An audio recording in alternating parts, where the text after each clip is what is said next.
Hey everybody, Unstable Gamer here, and welcome back to Marvel Realm of Champions. In this video, we are going to be dissecting the dev Q&A that followed the patch notes last week. We're going to dive into this, and there's a lot to go over, so we're going to go ahead and start now. But first, before we do, if you're just now finding this channel and you want to stay up to date with this and other games, consider hitting that subscribe button so you don't miss out. All right, and welcome back. So just to kind of dive right into this dev Q&A came out several hours after the update notes.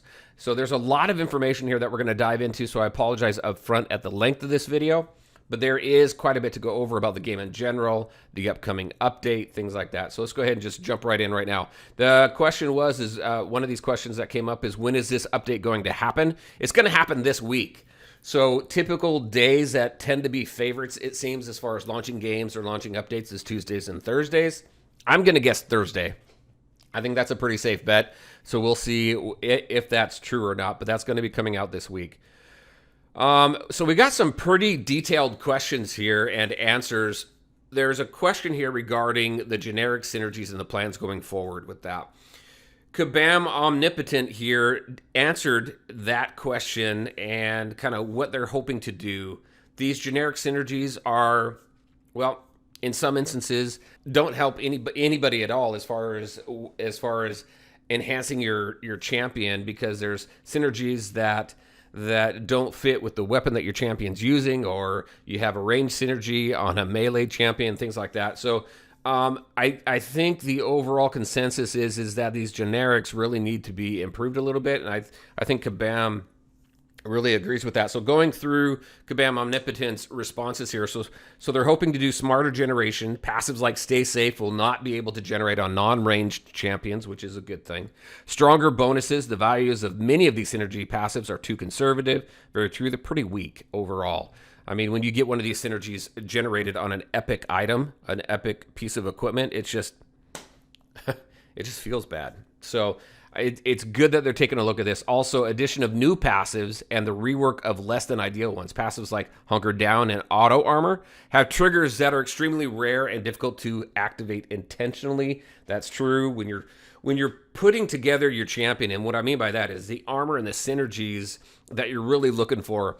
If the synergies don't activate very often, then it really devalues that synergy, and it's not something that you really want. And again, when that synergy generates on an epic piece of armor, again, it feels bad. So it's good that they're taking a look at that. Another question down here, there's actually several questions here. Is there any BR lock on World Quests? World Quests are something new that's coming with this patch. I think it's cool. I can't wait to see them and get in there and kind of see how that feels. But there are BR locks, so you'll need to be at BR 160 to see the World Quests, but BR 350 to be able to actually play normal difficulty, and BR 650 for heroic. Now, normal difficulty is geared towards 500 power and higher, and then it looks like heroic is around the 1100 power range. So something to keep in mind there. So those of you who had 1100, 1200 probably want to go directly into heroics. I think for me, I might even go into normal just to kind of get a good sense of what it's about and then go into the heroics. But that's something you can look forward to there. Some other questions here. How can we obtain the 2 new weapons from Storm and for Storm and Iron Legionnaire? Looks like we can acquire them through completing objectives that will be running, as well as through crates and offers and things like that. Next, what kind of things will we need to do to complete alliance events? Is it just arena wins? So this is pretty cool. Alliance events coming into the game. Again, I mentioned this in the last video when we went over the update notes. There's really no reason to be in an alliance right now. It does no good. So it's cool that they're bringing in these events. Really, I guess what is really going to come down to, and we'll take a look at the answer here, but what it's really going to come down to is it engaging? Are the rewards worth the time that you're going to have to put into the game? Kabam DK here says that it's a mix of things. It's not just arena awards, but it's also things like upgrading champions and gear and more. The more things you do in the game, the better you and your alliance will do in the events. I think there's a balance here when it comes to alliance events.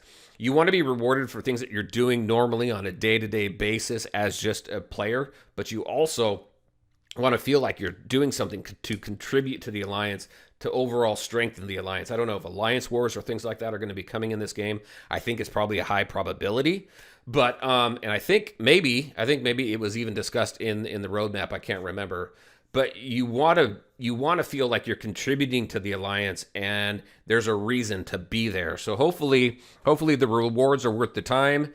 And yeah, I guess we're just going to have to see on that one. Next is going to be, can we expect a tier increase at any point? Now, if you go into the sorting in your inventory, you can see additional tier levels beyond purple, right? I think there's like yellow or gold or something like that. There's a couple other tier levels in there. So we have them coming. But this was a good question here. So nothing right now, but are keenly aware of folks who've hit the top of Defender and are feeling a drain on motivation. This update doesn't have anything specific to address that outside of leaderboards a little bit. Specific to address that outside of leaderboards a little bit. The update doesn't have anything specific to address that outside of leaderboards a little bit. There you go. I finally got it. But we have stuff in the works for future release that will ease this frustration while also keeping our matchmaking healthy. So that was pretty cool there as well. What else do we have? So right here, here's another one. Is there any chance you guys can create some character-specific dailies? This way people can target gear for their favorite characters. The short answer is yes. Daily objectives in particular are meant to be accessible by any champion at any level. But we also have other types of objectives that let us offer more specific or involved challenges. Starting with this update and continuing through additional updates as well, we'll be introducing new types of objectives, events, and challenges. Some of these may require specific champions or weapons, may apply only to specific modes, and may even require you to overcome specific challenges during gameplay. I think we saw that in the notes where I can't remember what it was talking about specifically, but you may need a specific champion to finish or participate in a specific game mode that others might not be able to. So it encourages you to use all of your roster and level everybody up to keep them pretty much on a level playing field, so you can take advantage of all the content that's coming in the game. All right, next. So this poster wanted to know a little bit more about world quests. Kabam answers it right there. So they're medium length, 7 to 10 minute PvE quests for 3 players that come in 2 difficulties, normal and heroic, which task you with completing missions directly given from the barons of the battle world. And there are 2 world quests in this update. Grave of the Celestials Part 1 and 2. Normal difficulty can be played with any champion and unlocks at 350 BR. It has a recommended champion rating of 500. A little to back up that post that we saw a little bit earlier. Heroic difficulty is restricted to 3 champions specific to each quest and unlocks at 650 BR. It has a recommended champion rating of 1100 each quest. Has unique codex pages as well as pre and post flight dialogues with the barons and characters of the battle world. Right up here too, Kabam DK says codex entries and dialogues to tell the story. So it looks like we're going to learn quite a bit through these world quests here. So pretty excited for that. Another question here from a poster. How will the rewards for AQ and WQ be looking like? So again, something we mentioned just a little bit ago. Is it going to be worth our time and effort, right? So Kabam Omnipotent said, rewards are for alliance events and world quests will cover a select spectrum of resources, including ISOs. You'll also be able to earn rare and epic gear shards, guaranteed rares, and even some epic weapons and gear. There's some more details around gear sharding in that video that I put a link to, or in those update notes if you haven't seen them yet. Again, links to this dev Q&A as well as the update notes will be in the link. Will be linked in the description below as well. So this was pretty interesting. We have leaderboards coming up. So how exactly will leaderboards work? Will certain categories be strictly BR or rating based? Because if so, that caters more towards pay-to-win players. In 2.0, the 2 values leaderboards will track will be highest battle rating and total battle rating. I'm sure this is just to start, right? And you can also filter results based on all summoners, regional, friends, and alliance. And then we definitely want to add more things to track in the future. So overall, just at the start, highest battle rating, so the highest that you attained, and then total battle rating. So that'll be pretty interesting. So let's see, will we be getting win rates on the leaderboards. That'll be some cool information there. Total damage done, things like that. Not in our initial launch, like we had just mentioned of the feature, but these are great suggestions to pass on to the team. So this was a good question, I thought, as well. So if I'm getting this correctly, if you get to 1250 on all your champs and stop playing, you'll be at the top of the highest total BR leaderboards. So if you hit 1250 on all your champs, technically, yes, you will be at the top of both leaderboards, but this is short-term issue. We have some more stuff coming in the future update that aims to address that. So just something to keep in mind there. Again, very simple leaderboards to start, but it looks like some additional information will eventually be coming. A lot of questions about world quests that are popping up. So right here, will World Quest give us the missing lore that we've been wanting all this time, like more conversations between Barons and Battle Worlds history and things like that? Yep, looks like yes. The entire, with an exclamation point, yes. The entire point of World Quest is to marry gameplay and story, so it's very much about that. It's also a first step. We have more narrative content coming, and it looks great. Our engineering teams are continuously working on improving game performance across all devices. That was to this second question here as far as optimizing for Androids. So I thought this was a good question because I think there has been a lot of concerns, I think maybe from both sides, from the PvE side as well as the PvP side.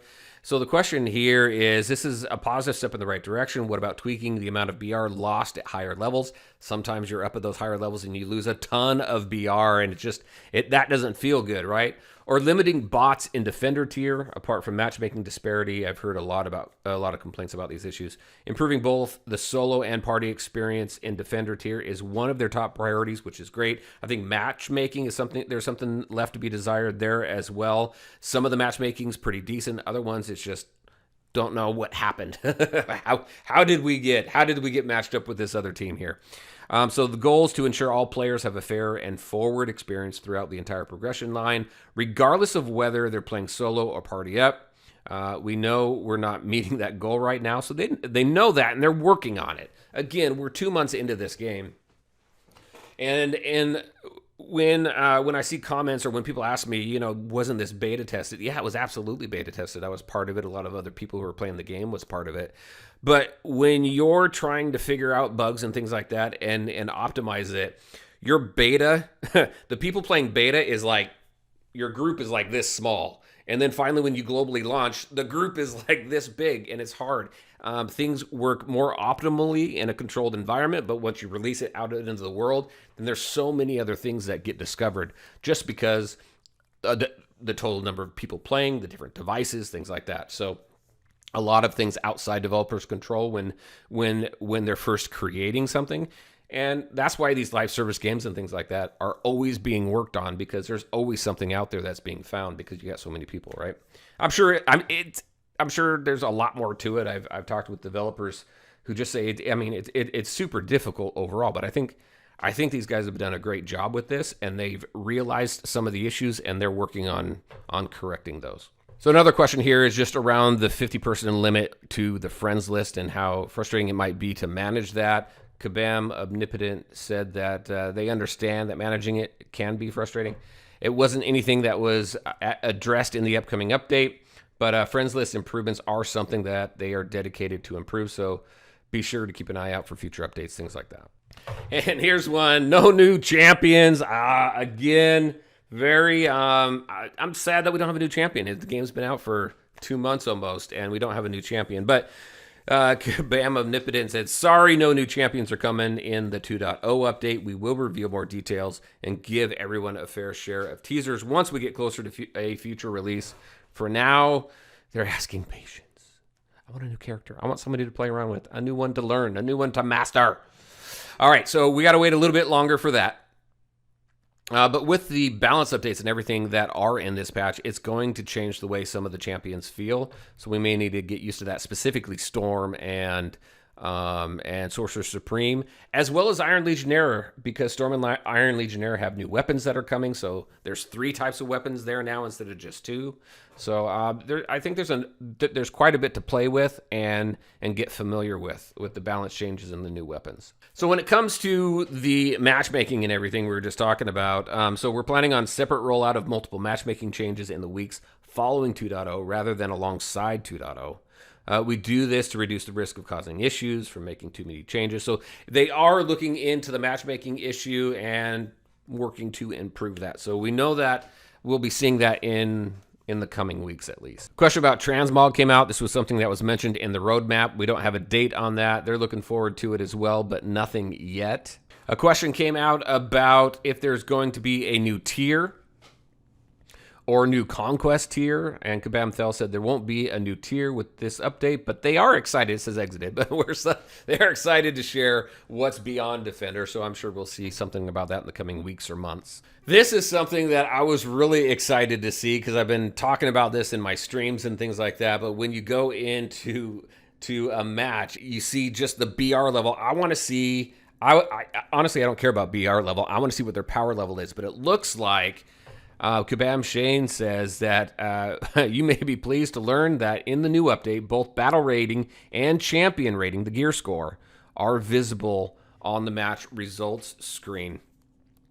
So at least now we can start seeing that, because I think that's probably better information when it comes to evaluating how well or how poorly that you might have done in that match, or what to expect. And it's really going to show kind of, I think it's really going to showcase the matchmaking there. So we'll really see kind of, you know, what the devs are probably seeing behind the scene.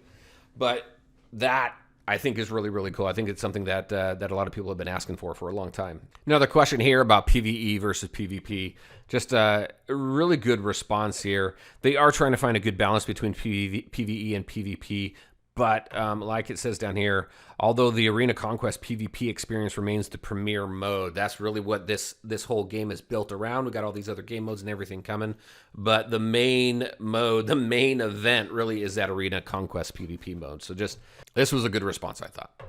And that really takes us to the end of the dev Q&A. There's a lot that we didn't go over, so if you really want to scrub through this, what the devs said, the additional comments from posters and things like that, definitely drop by here and take a look. We're going to be getting this update this week.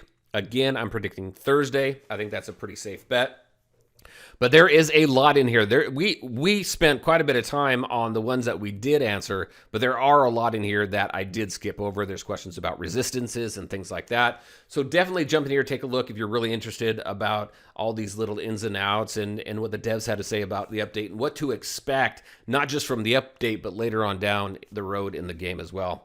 All right, everybody. Whew, that took some time, but I want to thank you all for taking the time to watch the video. If you liked it, make sure to hit that like button and share your thoughts and questions in the comment section below. Take care, everybody, and we'll talk to you next time.